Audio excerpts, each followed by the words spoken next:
ગયા વર્ષના અંતમાં રિલીઝ થયેલી એનિમલ મૂવી લોકોના માનસપટ પર છવાઈ ચૂકી છે. અનેક લોકો આ મૂવીના અનેક ગીતો ઉપર વિડીયો બનાવીને શેર કરી રહ્યા છે. હાલમાં જ અમદાવાદના એક પોલીસ કર્મચારીનો વિડીયો વાયરલ થઈ રહ્યો છે. અમદાવાદના એક પોલીસ કર્મીનો વિડીયો સોશિયલ મીડિયામાં વાયરલ થઈ રહ્યો છે અને આ વિડીયો અંદાજે 2 દિવસ પહેલાનો હોય એવું માનવામાં આવી રહ્યું છે. વિડીયોમાં દેખાતી ફાઇલોથી સ્પષ્ટપણે માની શકાય છે કે આ વિડીયો પોલીસ સ્ટેશનમાં બનાવવામાં આવ્યો છે.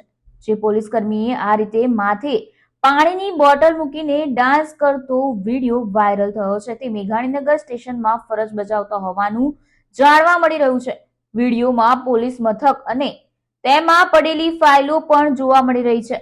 આ વિડીયો એનિમલ મૂવીના સોંગ પરથી બનાવવામાં આવ્યો છે.